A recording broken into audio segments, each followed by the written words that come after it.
In professional sports, a franchise player is an athlete who is not simply the best player on their team, but one that the team can build their franchise around for the foreseeable future.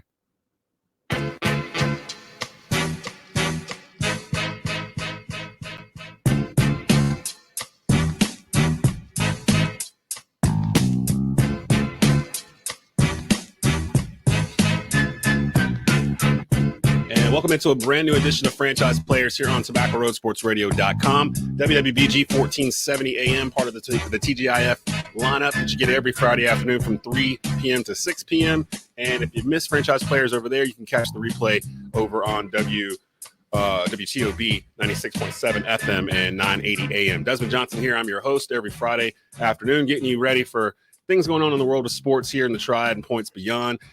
Kicking off the show today, we got Candace Cooper, host of Locked on ACC podcast. Talk a little ACC hoops. We got a couple of teams still alive playing in the NCAA tournament. And, of course, my Tar Heels, they've got questions. They got big questions. We're gonna discuss with them in just a bit. Also, a little bit later on in the show, Kevin Avery from the Four Man Rush podcast on with us discussing the latest in free agency from the Carolina Panthers. And in an exclusive unaired segment from The Rundown with Desmond Johnson, which airs on Saturday mornings over on WWBG from late last week, Believe in Bears host Joey Christopoulos joined me to discuss the ramifications of the Panthers actually trading up to number one with the Chicago Bears and what it means for both teams. So we got a loaded show today. Happy that Candace is able to kick things off with us. And let's just start off with them boys from Charlottesville, Virginia. I'm in a couple of brackets, like group brackets or whatnot, and I picked Furman on like half of them to win, and I felt really good about it, even though I don't think I've seen Furman this year. I have seen Virginia up close. I watched Virginia Saturday night at the Greensboro Coliseum live, probably about 30 feet in front of me, and they just can't score. Like I don't understand why Tony Bennett hasn't changed his recruiting around. Or is the recruiting? What are your thoughts when you watch Virginia play basketball? Because it's been like this for like 5 years now, it feels like. Yeah, 100%. Like this year, though, I think they had a lot of players that had flashing moments where you said, okay, when they want to turn it on, they're great. But it wasn't just like a consistent all around, everybody can shoot, anybody could get it type energy. And I think defensively, they've held on to being like, we're just this tough. Nobody can score against us team. But when that goes bad and sour, like what can you give on the other side of the ball? And I think that's been, Virginia's Achilles heel, truly. It's crazy to me how we're so hyped for Tony Bennett throughout the season. Like he can outcoach the best of them. He can, have all of these second half adjustments. And then when it comes to March Madness, it's like, oh, well, he's just not good. He's crap, like blah, blah, blah. It's quick how they turn on you, right? It's insane. Yeah, especially nowadays, people will turn on you quick. Look at Caleb Love. We'll get to him in just a second. He lived long enough to become the villain, pretty much. That's pretty much what happened. So we're going to get to this strange case of Caleb Love in just a bit. Virginia was a 4 seed. Virginia falling to Furman. I listened to most of it on Sirius XM yesterday while I was running around. Got home in time to see the last little bit of it. People need to remember it's the same situation as Caleb Love. People need to remember Kihei Clark actually threw that pass to the dude whose name I can't pronounce when they beat Purdue in the Elite Eight to move on in the year they won the championship. And he is basically rode off of that the rest of his career pretty much. It feels like he's been in Virginia for 8 years. And then this happens to him. I've watched that play over and over and over. And I heard it in the car when it first happened. So I hadn't seen it. And when I watched it over and over again, it was like, I can't figure out what he's doing. Like I thought he thought there was less time on the clock. So he was just trying to throw the ball as far away as possible from the Purdue goal. But then when you watch it, it looks like he's actually trying to throw it to the Virginia player and he just doesn't throw it far enough. What do you think happened? I think first and foremost, you had a timeout, right? So I think that's where we start.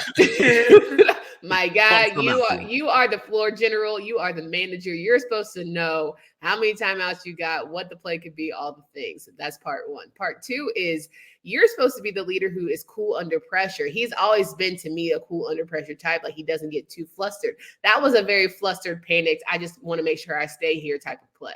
And I think that's something that he's going to be sick and live with himself for, however long it has to be. On top of that, though, you have a guy like Pegs who has not been shooting well the entire game. This is a team that, averages 80 points. If there was ever time to make a three, that was it. it was that's just how March Madness goes, right? Like you can't write a better script. And I think as much as we want to put in stock on plays and draws and all the things, it's kind of just like, it just wasn't your day. And I think we can chalk it up to that. But hopefully, like, you saw Shedrick walk into the locker room and be like, we had a timeout. And it gave me flashbacks. Well, I wasn't born, but things I've seen of Michigan, Chris Webber, and just, things like that. 92? You weren't born when the I was born, but like, I wasn't born. I was born, but I wasn't like, oh, I know what March Madness is and all the things. Meanwhile, I'm in high school, like, right, and that's my squad, and I'm following them around. And you had the bald head because of Jalen Rose. I get it. There you go. Okay. Yeah, they put it on the black church socks, the whole thing, man. They had it going on. Duke, a 5 seed, completely smashed Oral Roberts. I actually watched most of that game on television last night. 74-51 winners. Not last night, but last night, Thursday night. And I'm struggling because I watched Duke. I went to the Duke Virginia ACC championship game at the Coliseum Saturday and watched that game.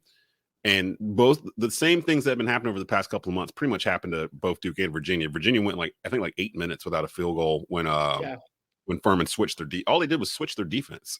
And like Virginia, it was 50 and 38 at one point, and it's kind of like that's a put away game, and that's where you say to yourself, all right, what's going on, Tony Bennett? Why can't the guys figure it out? And that was certainly frustrating. But on the flip side, for Duke, you say to yourself, all right, I hate it because of Carolina girl, of course, but they look good, and they remind me of us from last year a little bit. Yeah, like the 5 and 12 seed, they were like an actual 5 and 12 seed game. Some of the game we've seen so far, it's like, all right, it's a crapshoot. That 12 is not a 12. Right? Yeah. Actually, I don't think Duke is a 5. Duke feels like they're a 2, like honestly, but. Yeah, and it makes it scary. It makes it scary because in a year when I feel like it's anybody's, like you can't sit here and tell me beyond Alabama that this is a surefire shoot for anybody. And even Alabama has looked, fraudulent at times. So if there was ever a year for Duke to win this damn thing, like this is going to be the year. And then you're going to have Shire, and it's set up for that. It's just set up for that because they're like, oh, look, we did what y'all couldn't. Like it's just set. I have something in my feeling. Something's tingling in my spidey sense. That's a great segue for the rivalry because that's been in the back of my mind. Like, because that's the way the rivalry's always been. Like, if Carolina goes to the final, then Duke goes next year, and vice versa, that kind of thing. Carolina made it last year. Crazy. Kind of be Duke's turn. And you can go all the way back until like the 90s, really, where, Duke won the 2 back to back. Carolina goes right behind them in 93. Duke goes right after that to the national championship in 94. Carolina's in the Final Four 95 and 96. Like it's one of them usually all the time. And after what happened last year, I was curious because it's such a young team. There's 7 freshmen on this Duke team, but I don't think you can really call them freshmen anymore. It's really true. I think Dean Smith used to say it all the time that you're not really freshmen after like March or whatever of that year. Yeah, and these guys, Filipowski and these boys, they're balling. I got to give them credit. And I didn't think John Shire was going to be this good this early. But after watching Hubert struggle with our kids, and seeing John get these young kids to meld with these grad students and some transfers and this and that, I would give them a shot to get to the Final Four. I don't think I picked them all in my bracket. I think I got Tennessee beating them, but we'll see. Duke still got a little ways to go, but they look good coming out. Let's turn our attention to Chapel Hill. Before I get you out of here, what I wanted to do was play a little game called Stay or Go with Candace Cooper. And how we're going to do this, I'm going to name a player from the University of North Carolina men's basketball team that as of this taping is still on the roster. And you're going to tell us whether or not you feel it's in the best interest of that player to either stay or to go. Yeah. Follow Candace and the Locked On ACC podcast at Locked On ACC. So let's get this thing going. Let's start off with soon to be junior wing forward DeMarco Dunn. Should he stay or should he go? And why? I think he should. God, this is gonna be hard. I think right. I think he should stay because he has the talent. I would say go because he's not getting exposed in the way that he could be. Wait, which one? Do you think he should stay or do you think he should go? Because you said both. I would like him to stay, but I would not be surprised if he goes.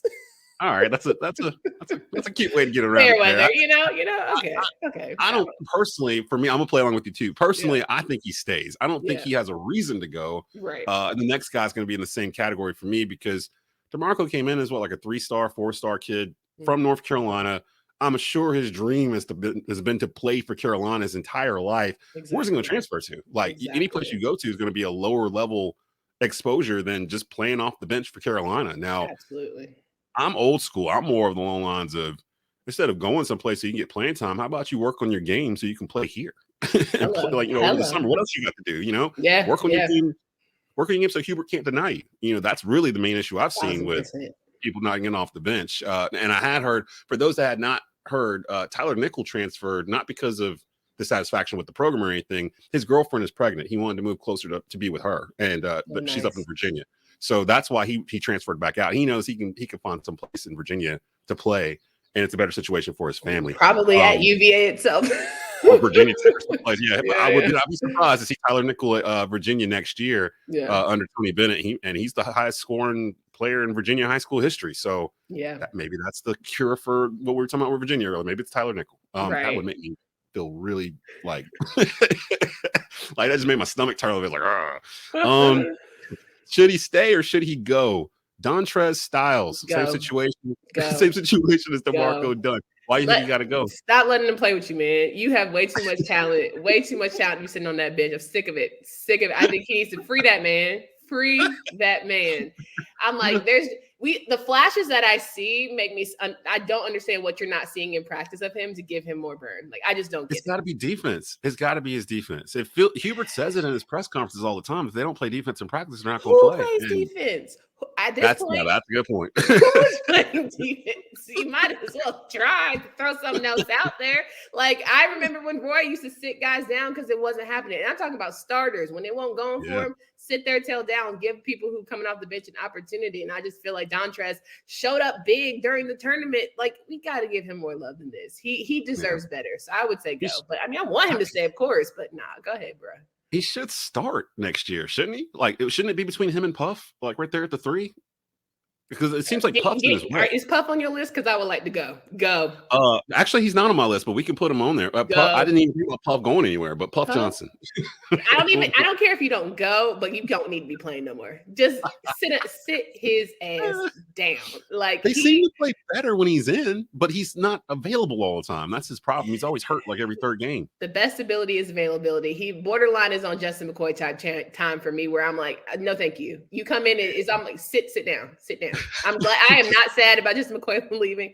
I think he's a nice enough kid, but like, I completely forgot he transferred. See what I'm saying? See what I'm saying? He's an afterthought. You know. Now, McCoy was different. McCoy wouldn't get off the bench.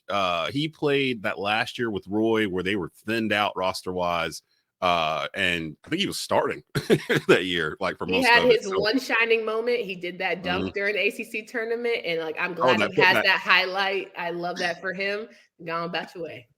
He came in from Virginia, so he might have went back that direction. Maybe he's. I don't know if you can transfer back to a school that you transferred out of. I've never seen that. Cam Kelly for football. He did that. That's what he's doing. So maybe he goes back to Virginia too. Stay or go, Carolina edition. Let's just get to the big 3. Armando Bacot. He's got a COVID year remaining on draft boards. He's not showing he's going to get drafted. Should Armando stay or should he go? I mean, he's going to stay because he needs the money and he knows that he's going to be in Barcelona if he doesn't. But I would love for him to go. I've had that echoed by a lot of other fans. The further away I am from it, I'm not sure because there's really nobody coming in this upcoming class. He only has like 2 commits. One of them, Simeon Wilcher, and I feel like he might play a hand in what's about to happen with these next 2 names I say. But the other kid, I can't remember who the other kid is. I think he's like a lower 3-4 star kid. Yeah, and that's it. There's really nobody. They're gonna have to go deep in the portal and some other things unless some of these guys stay behind. I'd rather it be a group crop of kids that all have to come in and learn together and figure it out than have this quote unquote one superstar who he's telling them like they don't want to be here, quit type energy if they don't want to blah, blah, blah. Like it's giving isolation. It's giving, Gladys and the Pips. It's giving Diana Ross and the, Supreme. Like, I don't like it. I don't love it. I think he's going about his way. I think he's staying. I agree. And I'm pissed. And I'm pissed. Yeah. I'm pissed. I mean, all of that hype for the Outer Banks, and I watched that show for his line to be money, pissed me off. And so honestly, on top of that, I'm over him. He was on for like 2 seconds. He was on for 2 seconds. He held his hands just like this and said, Yeah. me. I said, pay me. What did I do wrong in this life? My NIL did not reach right. Yeah. $500,000. I want an NIL deal too. Like, come on, bro. Soon to be senior point guard, RJ Davis. Should he stay or should he go? Please stay. I think that he could really be something great. About all the guards that we've seen come through North Carolina, like I really feel like he has that dog in him. He showed that in the tournament. He gave so much fight that it pissed me off for him, right? How well he was playing. And I think if he's able to be, hey, you're this team's leader, you're running the show, you're running point, which honestly segues into my next guy, Caleb should go. I think RJ should stay and be the leader. Caleb, whatever, we can get right to it. God bless you. I really think that I will always have Final Four at Dreamville watching you make that shot. I will forever love you, but it's no. No. He probably should have left after last year in hindsight. And he probably thinks that now too, just from, I will say this, I'm on the same boat. I think it's time. Caleb probably needs to go ahead and go. I heard B-Dot say this on the radio the other day, though. It would hurt my heart to see him playing collegiate ball someplace else. Like he went to Missouri or something like that. I'd be all right. I'd be okay. Like I want him to go be successful. Try luck where? He's going to Barcelona with Armando. Overseas. Go overseas or something. Make a little bit of money there. Come back over here at 23, 24. There's a G League here. I mean, there's paths to get there. I think he would be a great two-way player. I think that he has to learn, or whoever is in his camp, like it has to have a come to Jesus in terms of shot selection. Like people want to have, like you make the NBA not only because of your natural talent, but sometimes it's because of how smart you are on the court and how decision-making plays into your being able to pass to, the greats, the Giannis's, the KDs. Can you facilitate and get those guys the shots instead of taking it by yourself? If he can't learn to do that, he is going to have a limited career, period. Like it's just point blank, period. If I can't trust you not to do something silly, and I might not, if I have the, more chutzpah than I feel like Hubert has at times, I'm sitting your ass down. Like it's just point. That's just it. Dean used to sit the whole starting lineup down. You know what I mean? And put the white team. He put the whole bench, like the ones that never got, not the white team, but the blue white team. You know what I'm saying? The bench warmers. Come on out. The blue-white scrimmage game that they have. The blue team's usually the starters, the white teams. Anyway, he would put in the back end of the bench for like a minute just to let the starters know, hey, this is real. Hubert, I don't think Hubert's ever done that. I don't know if he's ever took out all five at one time before. And he used to have it done to him. like I'm just sitting here to say, what is ramification? I don't want them to, be in practice with weight vest and we're trying to teach them all these things. F all that. F all that. I think this was the mulligan year for Hubert. But next year, it's gonna start getting real for Hubert. I mean, he is the head coach of the North Carolina Tar Heels. Like he's got probably about that Duke win probably bought him a couple seasons. I give him 2. I honestly, if he does not only do you have to make the tournament next year, that's a gimme. But like if you don't show some true progress with your guys that you're coaching, these are your crop, this is your batch that you've recruited. Yeah, we gotta start asking some questions. Yeah, because now it's gonna start flipping over. Because really, the past 2 years, Hubert's been coaching Roy's team. Like it's been Roy's recruits still there, and then COVID added a year, so you still kept like Leaky and others. Soon, though, you're going to start getting to these guys that he recruited. And the 2024 class is the number 1 rated class in the whole nation as it stands right now. You just got to wait a season to get to it. So we'll see. There's supposed to be Gigi Jackson coming in, right? So he's not in this class now, or he's not with us now. Well, if you are recruiting, you see what's going on. Does that make you want to run to North Carolina? Not really. I mean, I don't know. I mean, he landed those kids while this was going on, so something's going on. Crazier things have happened. Coach Keats brings, recruits a lot of great kids. They don't make it to NC State, so I just feel like it's a situation where, at some point, especially the way NIL deals are working up and the way like you shoot. First of all, Caleb loved being a lethal shooter this summer. I think that told me everything I needed to know once I found that out about this season and how it wasn't going to go. I just truly feel like Hubert has to have a sit down, get in his prayer closet, whatever he needs to do, and ask himself how he's going to better these guys. Because the development has to be there. Not only just you win off a crapshoot. I need to see the development. That's true. Because I haven't really seen a lot of development other than RJ. RJ from freshman year to where he is now has taken that path that traditional UNC point guards usually take. They're usually the fastest guy on the floor. They usually can stretch the floor with their shooting. And they get better from year to year. So by the time they get to senior year, they're the true captain of the team. And I see RJ on that projection. But I don't know if he can get there with Caleb there beside him. I'd almost want him and Simeon Wilcher in the backcourt. Let Armando stay. Jalen Washington plays the 4, and you got either Puff or Dontrez Styles at the 3. I can roll with that with whatever on the bench. Right. And I even like Seth Trimble. Like, I think that dude, he's figuring that out. He is like an RJ Mini, but I can't see it flowing nicely with Caleb. And I think he's a great young man. I'm sure he will do well and be successful, but there's something, that tension there. It can't last. And I will say this to end it though, too. Tar Heel Nation, please be nice to Caleb Love online. Like, I'm seeing a lot of stuff towards him that just don't deserve to be there. This dude is 20 years old, 21 years old. He's a kid, like he wasn't trying to lose games for North Carolina. And I see people coming at him that way. He'll always be a Tar Heel for life, for what he did and for what he's done in his career here, regardless of what happens. And even if he comes back, we need to support him. So follow Candace on Twitter at LockedOnACC for the latest on ACC sports. Candace, appreciate you coming by. Thank you for having me as always. Coming up, Kevin Avery from the 4-Man Rush will join us to talk about the latest in free agency signings for your Carolina Panthers. You are listening to the Franchise Players here on WTOB 96.7 FM and WWBG 1470 AM. Franchise players are often referred to as the face of the franchise.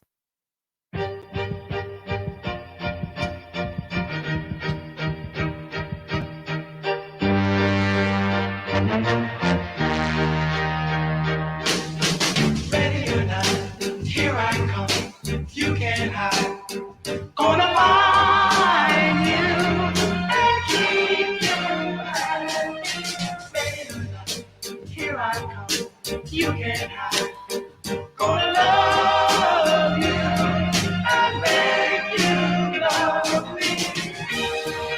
Welcome back into Franchise Players, TobaccoRoadSportsRadio.com, WWBG 1470 AM every Friday during your TGI Friday lineup.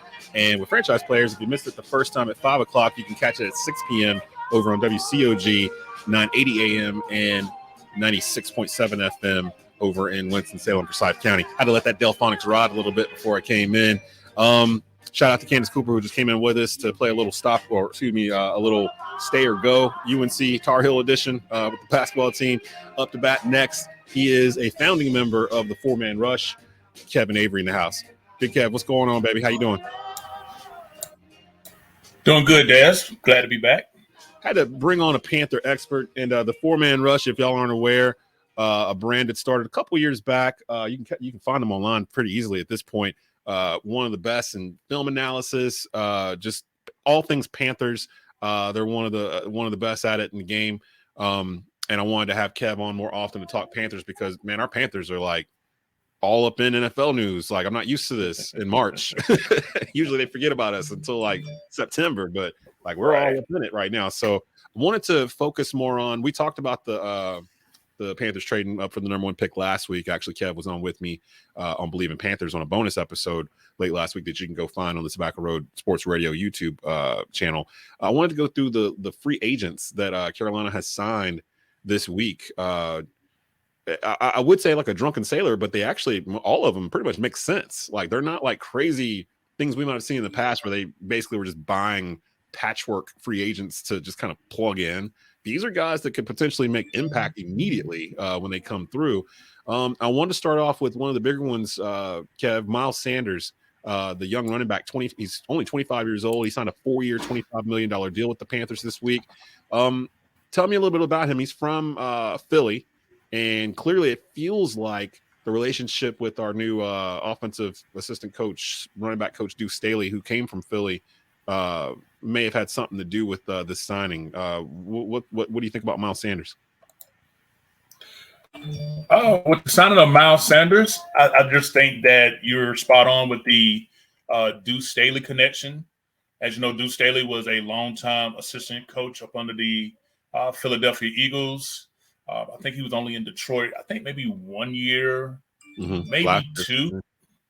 Yeah, but he was definitely – but yeah, he was definitely there when they drafted Miles Sanders. So he's definitely very familiar with him. So it wouldn't surprise me if he, quote, maybe pounded the table for him, based on, what they feel like, how they want to run the run the Panthers offense.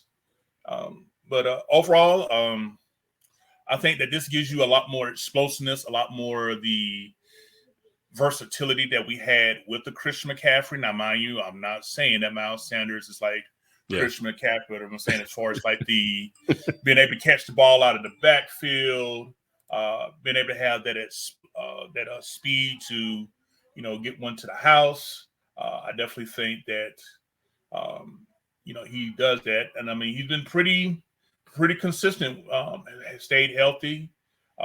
Definitely has put up some nice numbers. Just last year, he had 11 touchdowns, 1,269 yards, only 259 carries. So he's got he's got a career average of 5 yards per carry.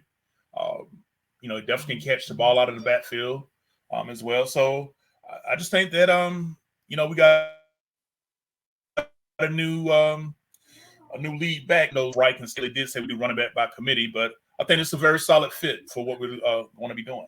It's crazy because I was just praising you guys for how much you're on the internet, and I was pulling up my Facebook as you started talking, and the very first thing I see is a reshare from the 4-man rush from Adam Schefter.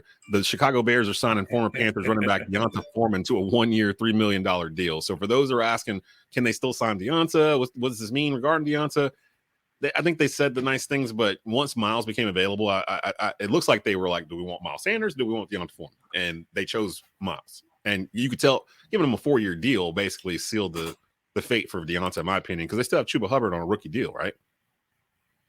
Yeah, but just true, because I do have the insight. They wanted to keep both, but I think that Deonta Foreman wanted more of a lead role than a shared role. It's kind of the early hearing about something, because actually what the Panthers offered is actually more than what he accepted at Chicago. Oh. Do you think maybe he just didn't want to share carries like that, or? It could be, since all of this is just happening within the last 30 minutes. I don't want to speak and speculate too much, but if you turn down more money, then it wasn't about the money as far as his decision. But yeah, I actually had shared that pretty much. Oh well, thanks for your contributions. We're we're moving forward. So. Yeah, like I mean, literally, we'll see y'all in Chicago later on this year. That's right. Kevin Avery from the 4-man rush joining us here on Franchise Players. Another free agent signing this week that I thought was super important. Deshaun Williams, the defensive tackle from Denver, signed with the Panthers on Wednesday. What that basically means is that Williams will basically play in the 3-4 opposite Derek Brown. Shy Tuttle, who they signed last week, who's actually played football at North Davidson from Midway, about 60 miles north of Charlotte, comes back home. He'll probably anchor the nose tackle spot. Tell me how big it was for the Panthers to sign Deshaun Williams, and give me a feel of the type of player he is coming from the Giro Evero system in Denver. Kind of similar situation with Deuce and Miles Sanders kind of having a relationship already, right? Yeah, with this one, actually, you might. He's kind of interchangeable. I can see why you said that he could play the nose. Play the end, and Shy Tuttle could be playing the nose. Actually, they're both kind of interchangeable, but you essentially have your 3-man front going on right now, because now it's Derek Brown, Shy Tuttle, and Williams. So for the 20% of the time that we are in base defense, this is what we're going to be. These are to be the 3 down linemen that'll be featured whenever we're in the 30 front. Now, I am a fan of who's already on the roster, who we did last year, McCall, as a big body at that nose. I think he's about 345, about 6'3". Yeah. Well, Nada is running around. Yeah. Yeah. So when you're in the 3-4, you're 3 down linemen. You want them to be more solid, stout against the run, versus more so quote pass rushing, because you got 4 linebackers that's there to essentially quote unquote make the play for you. You want to basically just occupy blocks and maintain your position. But yeah, again, another solid signing. With Williams, someone that Evero and Capers both work with in Denver. Actually, he in the last month, if you look at the stats, says 4.5 sacks. He actually got all of those in the month of December. Hey, and that was actually, if I remember, that was after Denver fired what was his name? Franklin, or what was that? What was his name? He ended up with the Jets. Aaron Rodgers' old offense coordinator. He was the Nathaniel Hackett. They fired Nathaniel Hackett, didn't they? And then whoever took over in interim, the Broncos actually started looking like a regular NFL team for the last month of the year. So maybe that had a little bit to do with it there. I do see he's 30, which is actually gray hair old man on this roster. I mean, the average age of this roster is like 25, 26. So that's the only drawback I can see. But I could see it where, I said if they're going to bring in older vets, it's probably going to be on the defensive side, similar to like when we first started with Dom Capers and like the Lamar Lathan, Kevin Green type of defenses, where it was just a lot. Sam Mills, where it was a lot of veterans, just like all over the place, or even the some of the last Ron Rivera teams that had like Peanut Tillman and just like older grizzled veterans back there that kind of teach the young guys what to do. It feels like that might be leaning towards that kind of pick or pickup for them for that, which is perfectly fine concerning the age of this team. I was going over the front seven with somebody earlier today. So they didn't understand exactly how the 3-4 would look. And I was like, well, with this signing as it stands, it'd be like Williams, it'd be Tuttle, it'd be Derek Brown on your line, like with hands in the ground. And then you got some form of Brian Burns and I guess maybe Frankie Louvu on the ends. And then Jeremy Chin and Shaq Thompson in the middle, but Chin would be playing more like that Steelers Troy Polamalu hybrid type role where he's in the box, but he's really, you don't know where he is. He's all over the place. He might be in your backfield. He might be covering somebody out the slot, which is, I think, is Chin's perfect role. So they got that plus the secondary with Von Bell, which they signed right when free agency opened at safety, pairing with Xavier Woods. Dante Jackson coming back from injury. You got J.C. Horn, so you got a shutdown corner. This defense, am I crazy to think this defense could be a top 5 defense next year? At its very best, yes, definitely top 5. Easily capable of being top 10-ish, which we was kind of flirting with a little bit. In the post-rule era, definitely got a lot better. But yeah, and I know you didn't mention here probably linebacker. I think the Brandon Smith would be a little bit more better fit at that other linebacker spot besides Shaq in a base 3-4. Kind of goes along with what he did, in college. With Jeremy Chin, that's gonna be your wild card. That's kind of going to be kind of like your rover. He can start off in the playing deep, and he can also walk up to the front. It's because Ebro has already said that you don't want to pigeonhole Jeremy Chin into just playing one particular spot because that limits his playmaking and his versatility. So, could see him at linebacker. Yeah, you're going to see him at big nickel. Yeah, you can see him at either free or strong safety. So I think that's where Jeremy Chin's playmaking comes when you use him versatile instead of saying, hey, put him at linebacker or, hey, just put him at safety. You're a safety, yeah. Let the man play. Let the man ball out. Even though he has safety bloodline because, his uncle is a Hall of Famer, Steve Atwater. Oh, I forgot about that. That's right. You know what? Something too I forgot about. Didn't Shaq play safety in college too? Yep, Shaq played safety and running back. Yeah, that's right. That's right. I think he's a little more big bone now than he was in college. That's a whole different ballgame to play 7-8 years in the NFL and all of a sudden switch to safety as opposed to getting switched coming out of college like he did and Thomas Davis before him. Kevin Avery with us from the 4-man rush here on Franchise Players. Let's skip down to because they did sign Hayden Hurst, a tight end from Cincinnati. I think that's more of a mid-level type signing. Ian Thomas took a pay cut, so he's going to still be on the team. I would say Hurst is a better tight end than Thomas or Tommy Trimble, who's still fairly young, going into year 3, I think, for Tommy. So they'll have 3 tight ends on this roster as it stands right now. It sounds like Hurst is very physical. I think I saw some film from you or someone, it might have been John Ellis, that showing Hurst on a Bengals play. It was like a run play. He started off on one side of the line, and after the ball was snapped, just literally beeline down the line to take out like a blitz or somebody, and he about rips this dude's like upper torso off in terms of like the impact that he had. I was like, oh, he's one of those dudes. So I can see why they brought him in. I wanted to skip down before I got you out here to Andy Dalton. The Panthers signed Andy Dalton to a 2-year, $10 million deal, includes $8 million fully guaranteed. For starters, can you please, in layman's terms, explain to Panther Nation why Andy Dalton is not going to be the starting quarterback for the Carolina Panthers in 2023? Because all I see is people going, "Why do they sign Andy Dalton? Why don't they draft a quarterback?" They're going to do that too. We needed a backup quarterback, and we don't have one, so Andy Dalton came into play. Can you kind of explain like what they're doing with the Andy Dalton signing? Yeah, with the Andy Dalton signing, I mean, you're getting that accomplished veteran that has, bounced around a little bit the last few years of his career, but the first 9 years, definitely one of the, top 10 to 12 quarterbacks in the league. A lot of what he's going to bring is going to be like leadership and value. Like, he was drafted to be the face of the franchise for a struggling Cincinnati Bengals team.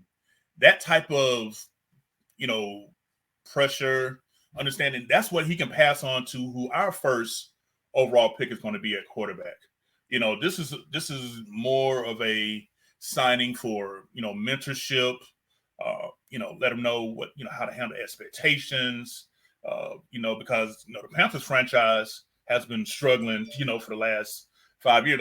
We haven't had a winning season since 2017, and here it is coming up on the 2023 season. So, yeah, so we've been starving for a while. So there's going to be some expectations with whoever we draft with the number 1 overall pick. So Andy Dalton is just more so someone that's capable of knowing that at this stage of his career, if I'm called into play, great. But if not, I'm going to be here to make sure whoever is starting is going to be well prepared.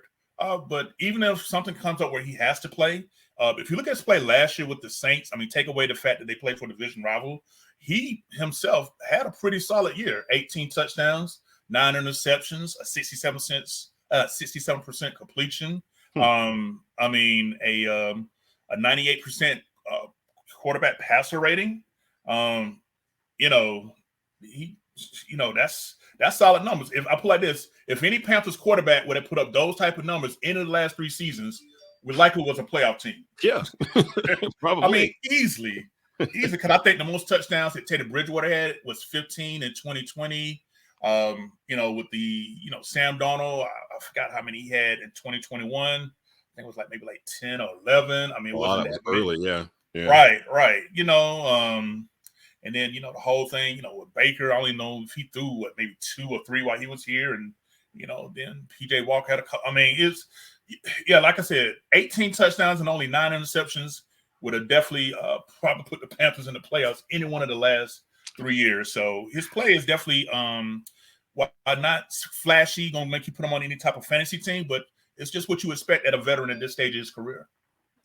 Tell them where they can find your stuff online, Kev, for the 4-Man Rush. Yeah, definitely. Our main Twitter page is 4, so that's the number 4, OURMANRUSH.